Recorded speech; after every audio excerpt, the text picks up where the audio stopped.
இப்பொழுது நமது குடியரசு தின விழாவில் கொடியேற்றி சிறப்பித்து தந்த நமது சிறப்பு விருந்தினர் மதிப்பிற்குரிய திரு சதீஷ் சார் அவர்களுக்கு ஒரு சில கருத்துக்களை உங்களுக்கு வழங்குவார்கள். பூம்பள்ளியில் நடைபெற்றுக் கொண்டிருக்கின்ற இந்த 77வது குடியரசு நன்னாளிலே சிறப்பித்துக் கொண்டிருக்கின்ற ஆசிரியர் பெருமக்களை, மாணவ செல்வங்களை, பள்ளியினுடைய தாளாளர்களை, முதல்வர்களை அனைவருக்கும் எனது காலை வணக்கத்தினை நான் தெரிவித்துக் கொள்கிறேன். இந்த 77வது குடியரசு தின நன்னாள் ஏன் கொண்டாடப்படுகிறது என்று நீங்கள் எப்போதாவது அறிந்திருக்கிறீர்களா? இந்த தேசம், அதாவது பாரத தேசம் அந்நியரிடம் அடிமைப்பட்டு கிடந்தது. அதற்கு பிறகு குடியாட்சி முறை அமல்படுத்த வேண்டும் என்று அனைவருடைய கோரிக்கையை ஏற்று இன்று ஜனவரி 26 குடியரசு தினமாக அறிவிக்கப்பட்டது. இந்த நாடு ஒரு குடிமகன், ஒரு பிரதமரையோ ஒரு முதலமைச்சரையோ யாரை எடுக்கிறதுனாலும் நீங்க ஓட்டு போடாதான் எடுக்க முடியும். சோ அதற்காக தான் இந்த குடியரசு தினம் கொண்டாடப்பட்டு வருகிறது. இந்த குடியரசு தின நன்னாளில மாணவ செல்வங்களாகிய நீங்கள் எந்த முடிவை எடுக்க வேண்டும்? அதாவது கவனிச்சீங்கன்னா, இந்த ஸ்கூல்ல படிக்கிறீங்க, உங்களுடைய கடமை என்ன? நீங்க இந்த குடியரசு தின நன்னாள்ல ஒரு சில சபதத்தை ஏற்றுக்கணும். டீச்சர்ஸ் கொடுக்கக்கூடிய ஹோம்ஒர்க்கை நான் இன்னைக்கே படிச்சு முடிப்பேன் அப்படின்னு நீங்க என்ன செய்யணும்? சபதம் ஏற்றுக்கணும். ஏதோ டெய்லி போறோம் டெய்லி வாரம் அப்படின்னு இல்லாம அன்னன்னைக்கு உள்ள கடமை நீங்க என்ன செய்யணும்? முடிச்சிடணும். நாளை நாளை என்று சேர்த்து வைத்தால் நீங்க என்ன செய்ய முடியாது?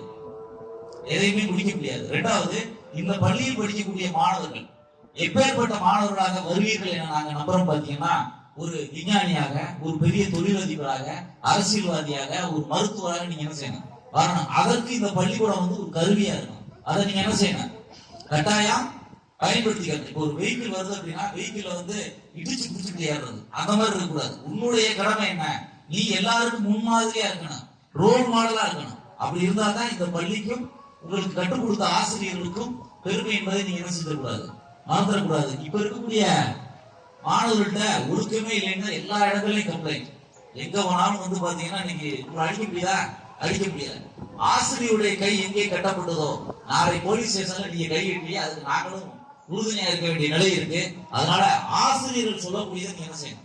கம்பல்சரி கேட்கணும். அவர்கள் என்ன வழிகாட்டினாலும் அதை கேட்க என்ன செய்யணும்?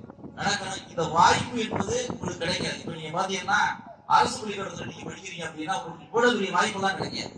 ஏன் கேட்டீங்கன்னா, ட்ரெஸ் பாத்தீங்கன்னாலே இப்படி ஒரு அழகான ட்ரெஸ் உங்களுக்கு எங்கேயாவது கிடைக்குமா? கிடைக்குமா?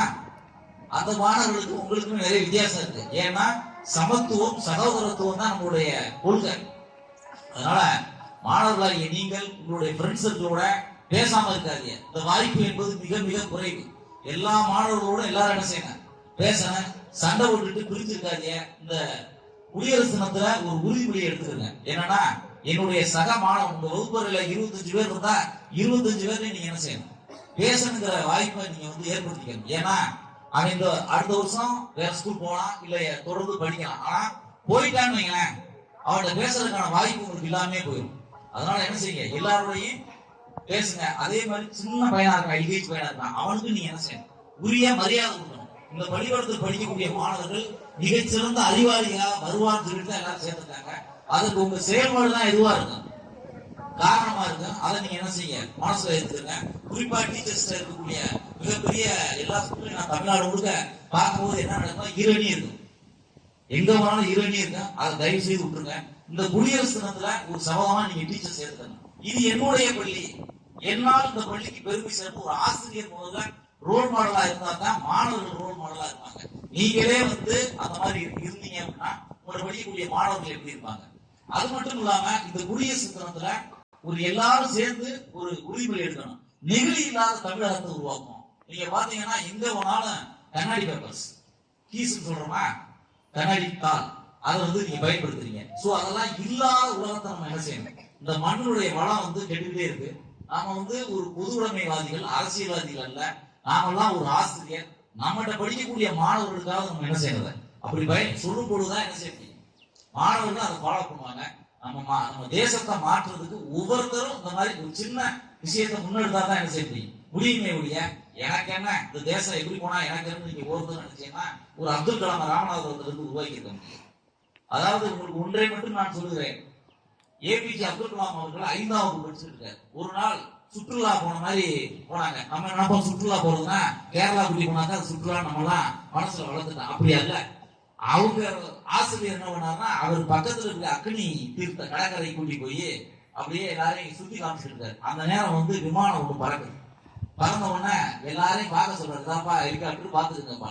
எல்லாரும் பார்த்தார்கள், மாணவர்களும் பார்த்தார்கள். ஆனால் அப்துல் கலாம் மட்டும் என்ன நினைச்சாரா, இதை ஒரு நாள் ஏறி நான் பயணிக்கணும்னு விரும்பினார்.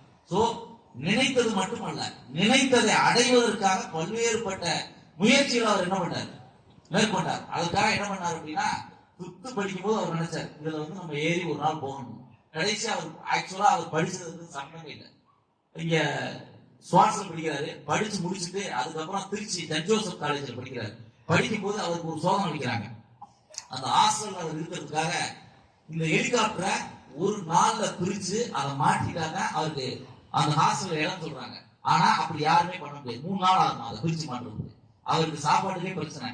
என்ன செய்வோமோ ஏது செய்வோமோ இதை மாட்டணுங்கிற உறுதித்தன்மையோட நைட்டு பூரா கனவு கண்டாங்க, இதை எப்படி பிரிக்கிறது, எப்படி மாற்றுறது.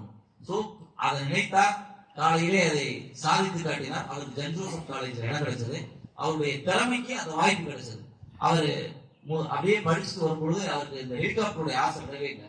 கடைசி என்ன பண்ணாரு, அதையும் படித்து முடித்தார்.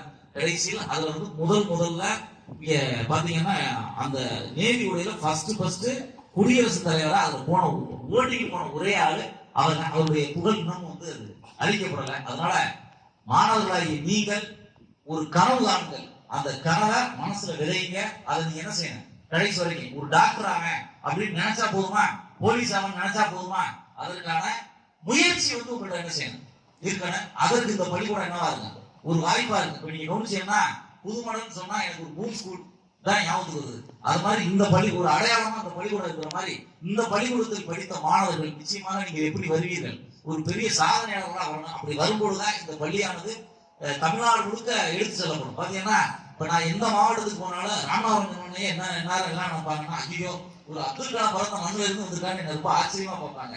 அவரால் எனக்கு ஒரு பெரும்புகழ் கிடைக்குது. அது மாதிரி நீங்க இந்த பள்ளிக்கூடத்தில் படிக்கும் பொழுது உங்களால் இந்த பள்ளி என்ன பெரும் புகழ் அடையும் என்று கூறி வாய்ப்பளித்த அனைவருக்கும் நன்றி கூறுகிறேன். உங்களுக்கு மீண்டும் ஒரு 77வது குடியரசு தின நல்வாழ்த்துக்களை தெரிவித்துக் கொண்டு விடைபெறுகிறேன். நன்றி, வணக்கம். Thank you sir, thank you for welcome sir. இப்பொழுது நமக்கு சிறப்புரை ஆற்றிய சிறப்பு விருந்தினர் மதிப்பிற்குரிய Thiru Sathish MA, state security, Tamil Nadu private schools progressive association அவர்களுக்கு எமது பள்ளியின் தாளாளர் என் முகமது மன்சூர் அலி சார் அவர்கள் பொன்னாடை போற்றி கௌரவிப்பார்கள்.